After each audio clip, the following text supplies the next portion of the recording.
तो last meeting में discussion किया था हमने जो स्कूल ऑफ फिलोसफी है उसके रिगार्डिंग कौन कौन से टॉपिक्स आने हैं आपके, उनमें क्या क्या चीजें किस तरीके से पूछी जाती हैं। थोड़ा सा ब्रीफिंग की मैंने आपके साथ सिलेबस की, और उसके बाद थोड़ा सा जो अप्रोचेस ऑफ सोशियोलॉजी और ऑफ एजुकेशन है वो थोड़ा चर्चा पे लाए हम। ठीक है, किस तरीके से होगा क्या होगा करके।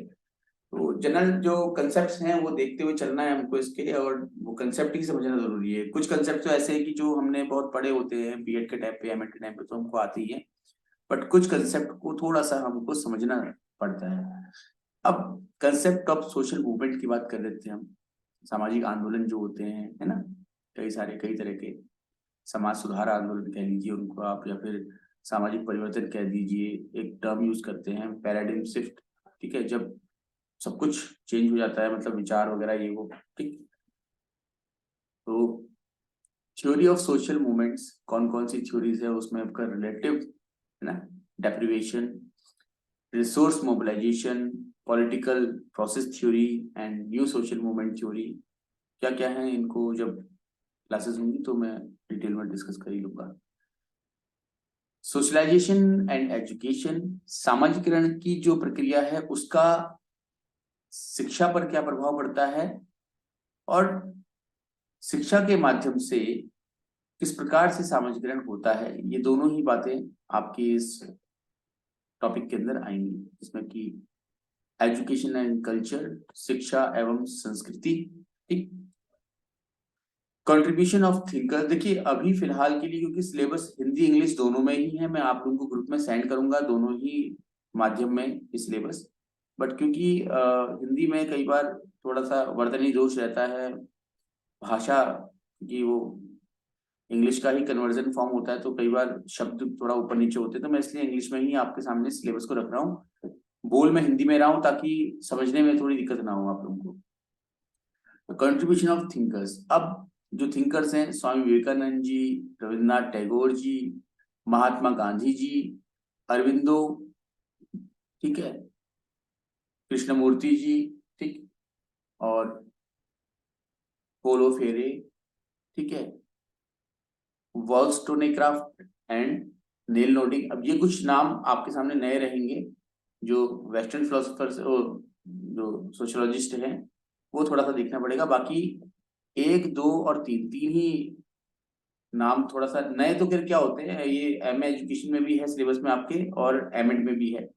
अब ये ध्यान में रखना आप लोग, क्योंकि जो यूसेट हो रहा है वो पूरे उत्तराखंड की सारी यूनिवर्सिटीज के सिलेबस के अकॉर्डिंग हो रहा है। कुमाऊं यूनिवर्सिटी में एमएड का सिलेबस डिफरेंट हो सकता है कुछ टॉपिक्स को लेकर के, गढ़वाल यूनिवर्सिटी में डिफरेंट हो सकता है। बट आपके सामने प्लस पॉइंट ये है, अगर आपने कुमाऊं से पढ़ा है तो जो पेपर सेट करने का काम है वो कुमाऊं को दिया गया है, तो जो कुमाऊं का सिलेबस है उसके अकॉर्डिंग ही पेपर सेट होने की संभावनाएं ज्यादा है। ठीक है, तो सावित्री बाई फुले, तो इनमें से मैं मानता हूं कि स्वामी विवेकानंद जी, रविन्द्रनाथ टैगोर जी, महात्मा गांधी जी, अरविंदो जी, है ना, जे कृष्णमूर्ति जी और सावित्री बाई फुले, तो ये लगभग आप लोगों को, आपने बहुत बार पढ़े होते हैं बचपन से, तो आप लोगों को पता ही होगा इनके बारे में लगभग। तो शॉर्ट में ही आप इसको कंप्लीट कर सकते हैं, बट बाकी को थोड़ा सा पढ़ लीजिएगा। To the development of educational thought of social change, सामाजिक परिवर्तन, राष्ट्रीय मूल्य, ठीक है, और भारतीय संविधान के अंतर्गत जो सामाजिक व्यवस्था है ना, सेक्युलरिज्म है, जस्टिस है, लिबर्टी है, डेमोक्रेसी, इक्वालिटी, फ्रीडम। ठीक, याद रखना है कि ये सोशलिज्म क्या है, सेक्युलरिज्म क्या है, जस्टिस किस जस्टिस की बात कर रहे हैं, लिबर्टी किस तरह की लिबर्टी, डेमोक्रेसी कैसी डेमोक्रेसी, ठीक है, इक्वलिटी क्या इक्वलिटी, किस बात की फ्रीडम, ये सब हमारे इंडियन कॉन्स्टिट्यूशन के बेसिस पे आप लोगों को रेडी करना है।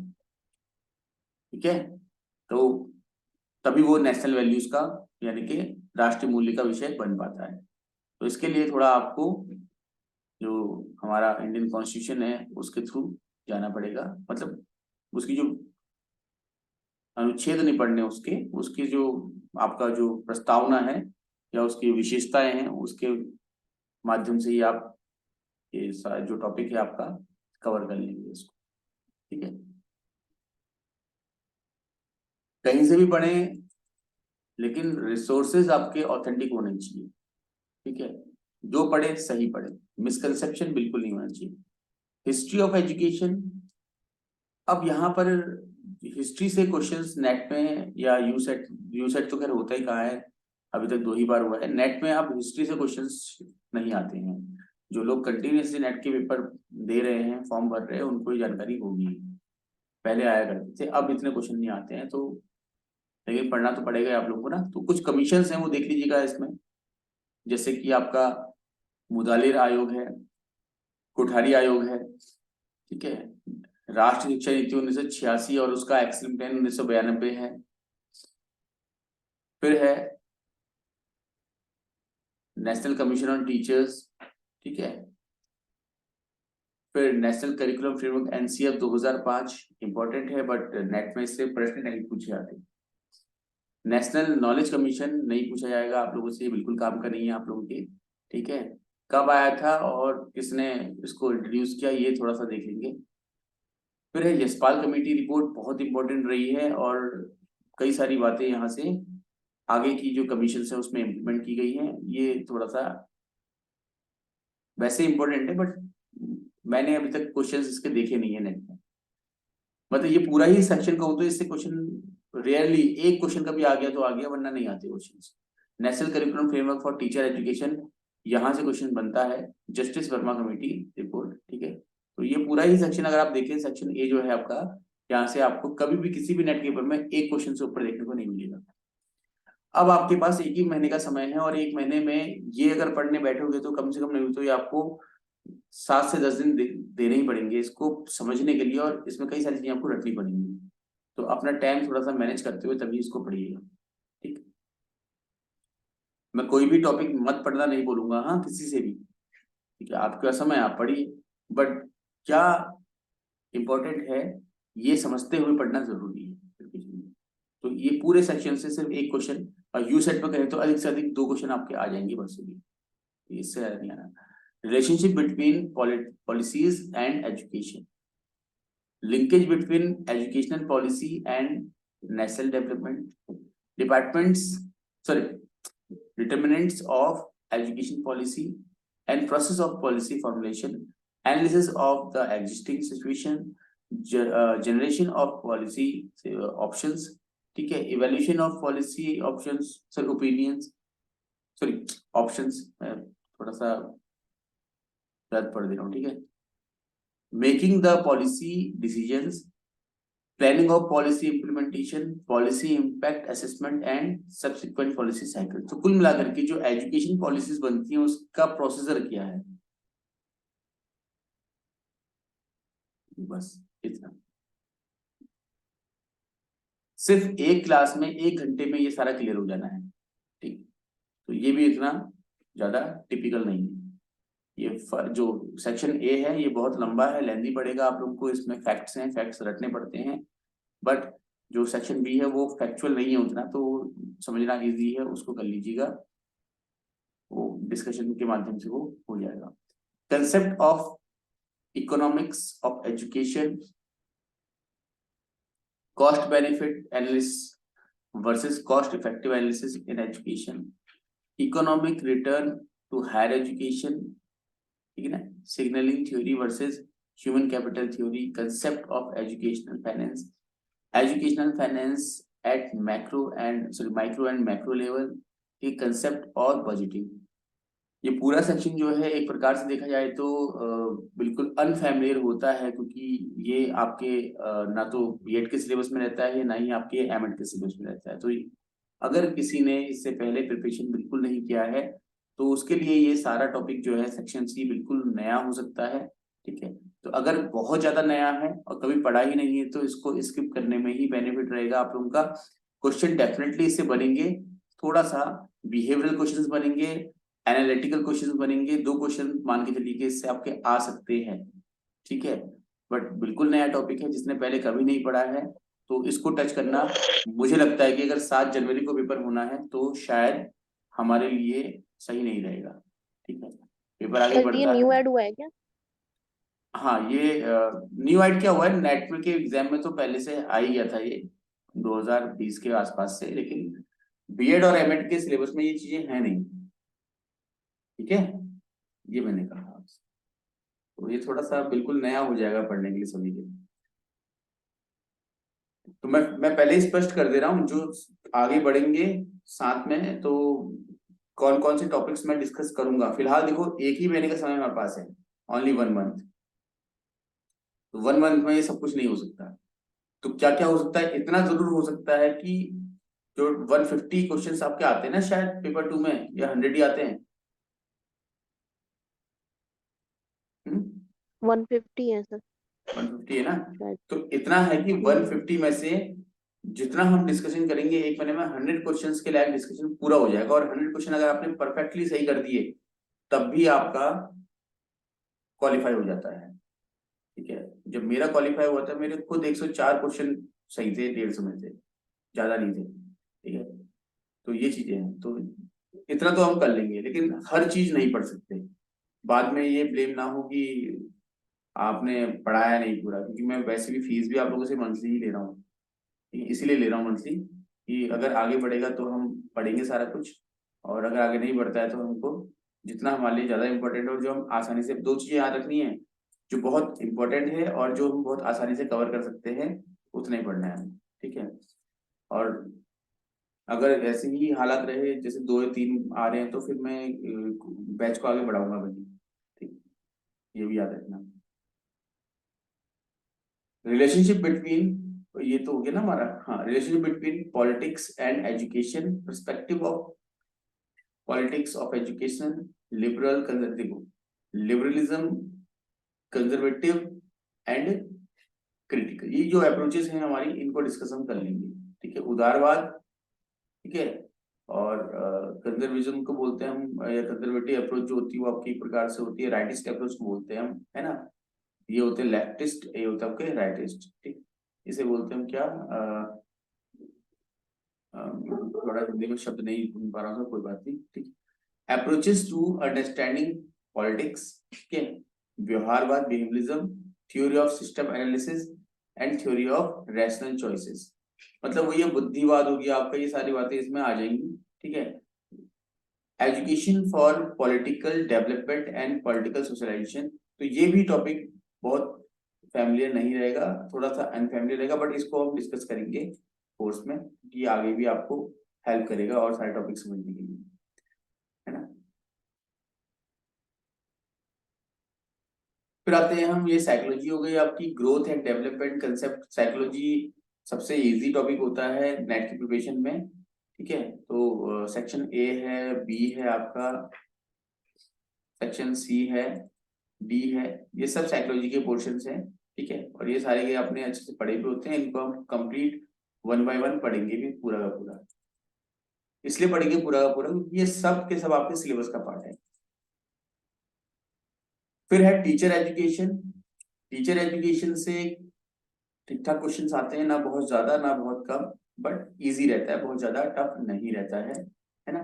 तो इसको आप कर सकते हैं कवर इजीली, समझने में आसान है। Meaning, nature and scope of teacher education, शिक्षा, सॉरी, शिक्षक शिक्षा का जो अर्थ है, उसका जो प्रकृति है ना, इसका स्कोप है वो क्या है।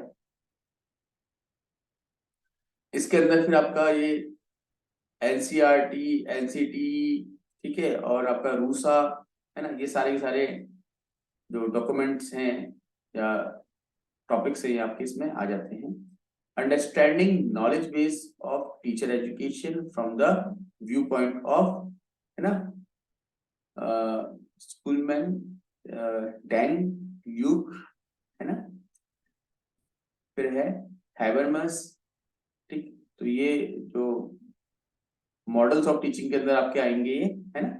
ये मैंने वीडियो भेजा भी था आप लोग को, मॉडल्स ऑफ टीचिंग का 2-3 वीडियोस थे, उसमें डिस्कशन किया भी है इसका। तो अल्टीमेटली ये मॉडल्स ऑफ टीचिंग के अंतर्गत आपके आते हैं, ये पढ़े होते हैं आप लोगों ने। ठीक है, ये डिस्कस करेंगे, पूरा इंपॉर्टेंट भी है। आगे बढ़ते हैं फिर, concept, need, purpose and scope of in service teacher education organisations. ठीक है, ये कौन कौन सी ऑर्गेनाइजेशंस हैं इनके बारे में पढ़ना है। जैसे आपका सर्व शिक्षा अभियान है ना, राष्ट्रीय माध्यमिक शिक्षा अभियान है, SCERT है, NCERT है, NCTE है, UGC है। ये ये आपका संस्थाएं हैं, ये सब आपकी पढ़नी है। आप लोग को कुछ स्कीम्स है वो पढ़नी है। फिर इन सभी में जो प्लानिंग है, प्लानिंग क्या है, इनका पर्पस क्या है, इनका ड्यूरेशन क्या है, कितने समय के लिए है, रिसोर्सेज क्या है और इनके लिए बजट क्या है, ये सारी बातें आपसे पूछी जा सकती है। Concept of profession and professionalism, teaching as a profession, professional ethics of teachers, personal and contextual factors affecting teacher development, ICT integration, quality enhancement for professionalization of teacher education, innovation in teacher education। तो जितना भी आपका modernisation हुआ है teaching का, तो पढ़ाने के तरीके जो हैं उनमें जितना भी आधुनिकीकरण हुआ है, चाहे वो ICT information and communication technology के टर्म्स में कहें, हम सूचना एवं संप्रेषण तकनीकी जिसे हम कहते हैं हिंदी में, चाहे हम शिक्षा में नवाचारों की बात करें जो कि आपके मैक्रो टीचिंग, सूक्ष्म शिक्षण या फिर अभिक्रमित अनुदेशन है ना, या इंटरेक्शन एनालिसिस जो है, ये सारे इसके अंतर्गत आपके आ जाते हैं। मतलब वही कुल मिलाकर के एजुकेशन टेक्नोलॉजी जो आप पढ़ते हैं बीएड में ना या एमएड में, उसके टॉपिक्स है। ठीक है, ये आपने पढ़े होते हैं, इनको हम इजीली कवर भी करेंगे। फिर आते हैं करिकुलम स्टडीज पे। अब करिकुलम स्टडीज जो है ये थोड़ा सा बीएड या एमएड के टाइम पे उतना ज्यादा इम्पोर्टेंट तो नहीं रहता है, क्योंकि आप जानते हैं कि उस समय हम सिर्फ फोकस करते हैं कि हमारा इतना सिलेबस हम करें कि हमारे एग्जाम में हमारे मार्क्स आ जाए, हम पास हो जाए। ठीक, बट फिर भी बहुत सारे फैक्ट्स यहाँ पर आपको पढ़ने पड़ते हैं करिकुलम स्टडीज में। करिकुलम डेवलपमेंट कैसे होगा, उसके प्रिंसिपल्स क्या हैं, उन प्रिंसिपल्स की थ्योरीज का क्या है, concept and principles of curriculum, पाठ्यक्रम निर्धारण के का संप्रत्यय और उसके प्रिंसिपल्स यानी कि सिद्धांत क्या क्या है, स्ट्रेटजीज क्या है ना करिकुलम डेवलपमेंट की, stages in process of curriculum development, foundations of curriculum planning, philosophical basis, national democratic, sociological basis. ठीक है, मतलब जो हम पाठ्यक्रम का निर्माण कर रहे हैं, उस पाठ्यक्रम का निर्माण करने के लिए हम जो ब्लूप्रिंट बनाएंगे, भाई मेरा मन कर रहा है कि मैं एक इंस्टीट्यूट डेवलप करूं, अपना कोई कोचिंग खोलूं, वहां पर मैं ये जो रेगुलर सब्जेक्ट्स होते हैं वो ना पढ़ाऊं, कुछ अलग पढ़ाऊं। अब वो कुछ अलग मैं क्या पढ़ाऊंगा, उसके लिए मुझे सोचना तो पड़ेगा ही ना। तो जो मैं सोचूंगा, जो मैं अपने जो उद्देश्य निर्धारित करूंगा, वो सारे के सारे होंगे आपके दार्शनिक आधार पर, क्योंकि विचार है ना, विचार ही तो दर्शन है। ठीक, तो हमारा जो भारतीय राष्ट्रीय शिक्षा जो है, उसका जो दार्शनिक आधार है वो है राष्ट्रीय, या कहें कि राष्ट्रवाद कह लीजिए उसको, या फिर आप कहें कि एक प्रकार से जनतंत्र, क्योंकि हमारा पूरा विचार जो है संविधान पर टिका हुआ है और संविधान टिका हुआ है आपका जनतंत्र पर। ठीक है, फिर सोशियोलॉजिकल बेसिस क्या है, हमारी जो संस्कृति है वो क्या है, मल्टीकल्चरल सोसाइटी में हम रहते हैं, हमारी कोई एक संस्कृति नहीं है ना। हालांकि हम कह सकते हैं कि हिंदू बहुल या सनातन बहुल ये क्षेत्र है, लेकिन ऐसा बिल्कुल नहीं है कि सिर्फ सनातन संस्कृति का ही पालन यहाँ किया जाता है। आप देखेंगे तो जो बौद्ध इम्पोर्टेंट डेज होते हैं वहाँ उसको भी सेलिब्रेट किया जाता है। आपका क्रिश्चियनिटी में जो सेलिब्रेशन होते हैं वो भी हमारे इंडिया में चलते हैं, है ना। और इस्लामिक कल्चर में जो जो चीजें हैं वो आप देखने को आपको मिलती हैं आपके आसपास, है ना। इसी तरह से आपका जो सिखिज्म है वो देखने को मिलता है। तो हमारा जो सोसाइटी का जो स्ट्रक्चर है, तो कल्चर है, वो क्या आपका इस तरीके का है। तो ये क्या है, ये समझने की चीज है। साइकोलॉजिकल बेसिस, अभी साइकोलॉजिकल बेसिस है, साइकोलॉजी क्या है, आपका व्यवहार है। आपका व्यवहार निर्धारित होता है आपकी आवश्यकताओं पर, आपके रुचियों पर। ठीक है, आपकी जो रुचि होगी, आप उसकी तरफ ज्यादा आपका झुकाव होगा और उसके वही आपकी आवश्यकता में होगी, उसके लिए आप व्यवहार कर रहे होंगे। ठीक है, आपको खाना पसंद है, आप फूडी है, तो आपके ऑलमोस्ट जो एक्शंस होंगे वो खाने के लिए होंगे। ठीक है, आप स्पोर्ट मैन हैं, आपको खेलना पसंद है, आपके अधिकतर एक्शंस जो है दिन भर के वो स्पोर्ट्स के लिए होंगे। ये सब कुछ चीजें हैं।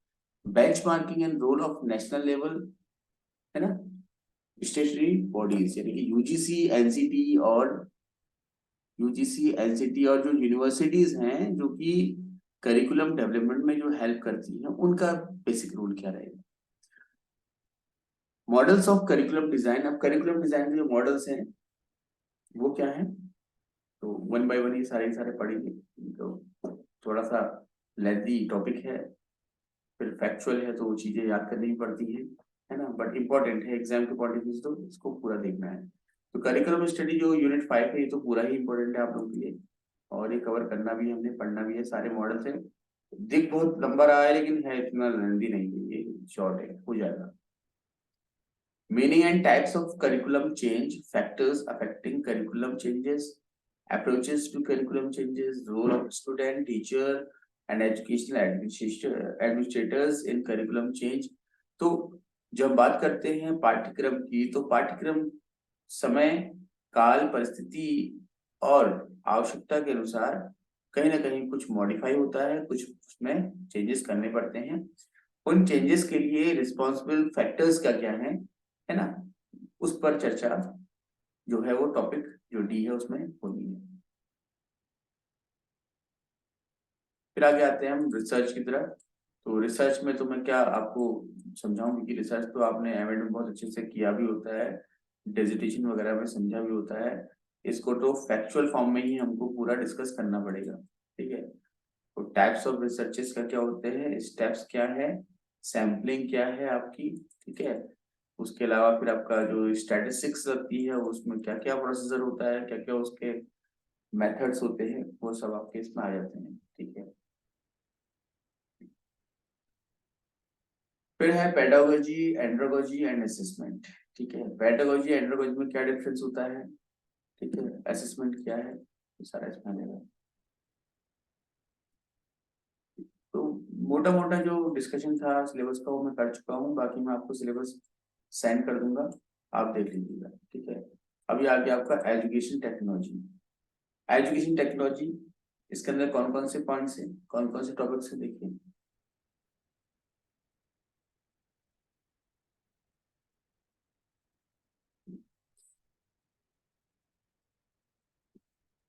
सबसे पहले तो कंसेप्ट ऑफ एजुकेशन टेक्नोलॉजी, क्या इसकी अवधारणा क्या है। ठीक है, information technology, communication technology and information and communication technology, मतलब सूचना तकनीकी क्या है, संप्रेषण तकनीकी क्या है, और फिर सूचना एवं संप्रेषण तकनीकी क्या है, और इंस्ट्रक्शन टेक्नोलॉजी, ये application of education technology in formal, non formal, मतलब जो 3 तरह के हमारे फॉर्म्स होती हैं स्कूलिंग की या एजुकेशन की, फॉर्मल, नॉन फॉर्मल और इनफॉर्मल।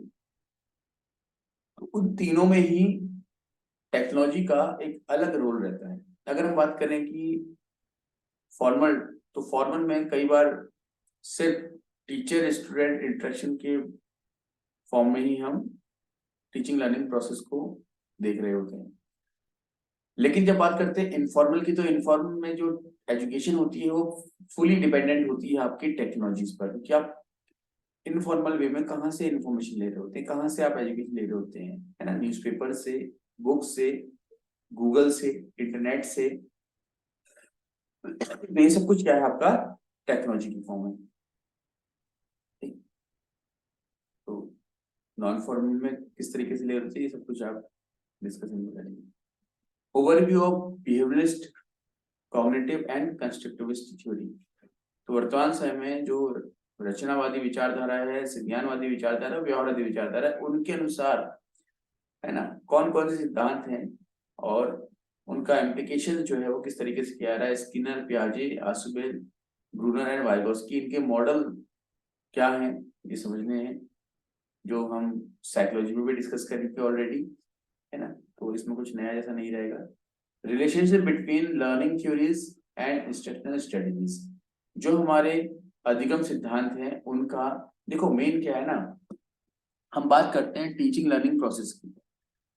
लर्निंग जो आपने सीखा, अब पढ़ाने का जो कौशल है वो भी तो आप सीख ही रहे हो ना, कि बच्चों को कैसे पढ़ाना चाहिए, उसका इम्प्लीमेंट कैसे होगा, ठीक है ना। तो टीचिंग और लर्निंग एक ही सिक्के के दो पहलू हैं, ये बात आपने कई बार कई टीचर्स के थ्रू सुनी होगी। तो जहां एक इन्वायरमेंट में जब भी शिक्षण होता है तो वो शिक्षण होता ही अधिगम के लिए, अधिगम हो रहा है तो शिक्षण कहीं ना कहीं से डायरेक्ट और इनडायरेक्ट फॉर्म में हो ही रहा है, ठीक है। तो इस तरीके से अधिगम सिद्धांत और जो निर्देशन स्ट्रेटजीज हैं या इंस्ट्रक्शन स्ट्रेटजीज हैं उनमें एक बारीक रिलेशन होता है, वो समझना है ना, और उसकी व्याख्या ये इस टॉपिक का हिस्सा रहेगा।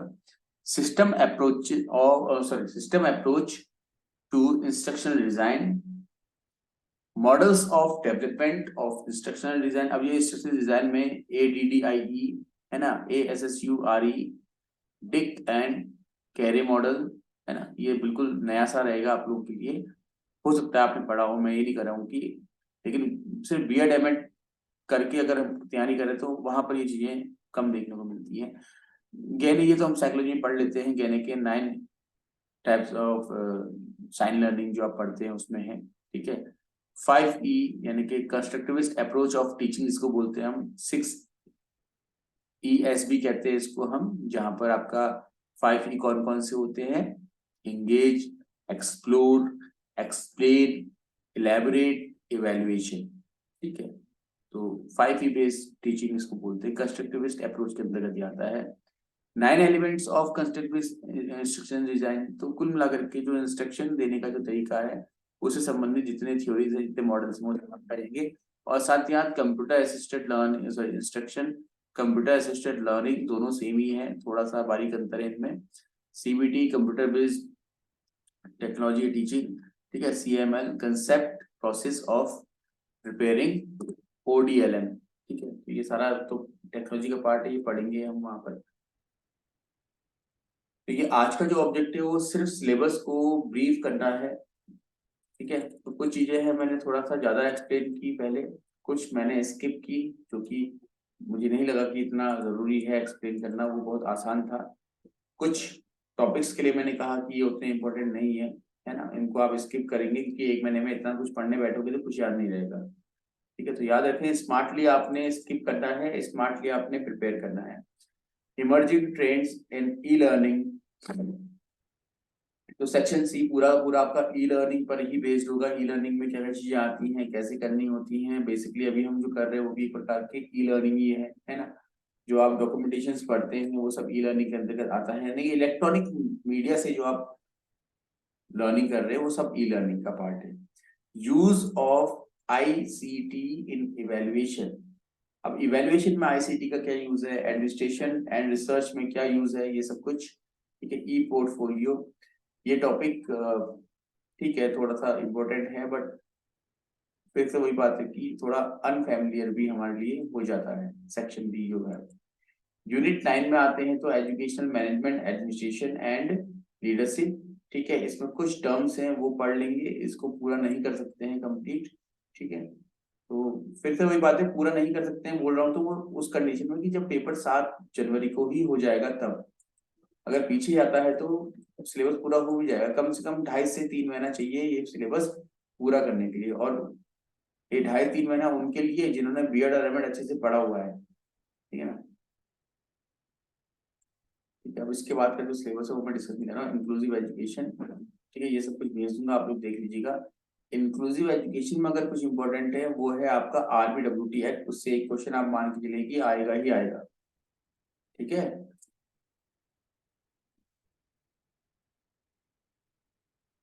ठीक है, RBWD है ना, एक्ट 2016। इसमें 21 प्रकार की जो डिसेबिलिटीज हैं वहां से क्वेश्चन बन सकता है आपका। ये एक्ट कब लागू हुआ था इससे क्वेश्चन बन सकता है, इसकी जो अब कंडीशंस हैं प्रोविजंस हैं उससे क्वेश्चन बन सकता है। Rights of the person with disabilities का फुल नेम है, ठीक है, नाम लगा दूंगा। तो CWSN यानी कि चिल्ड्रन विद स्पेशल नीड, ठीक है, जो कि इंक्लूसिव एजुकेशन का टारगेट एरिया है, CWSN। इनसे क्वेश्चन बन सकते हैं। CWSN इसी के अंदर आपका आता है आपके डेट के अंदर, ठीक है। फिर बाकी जो प्रोग्राम्स हैं ये लिख लीजिएगा।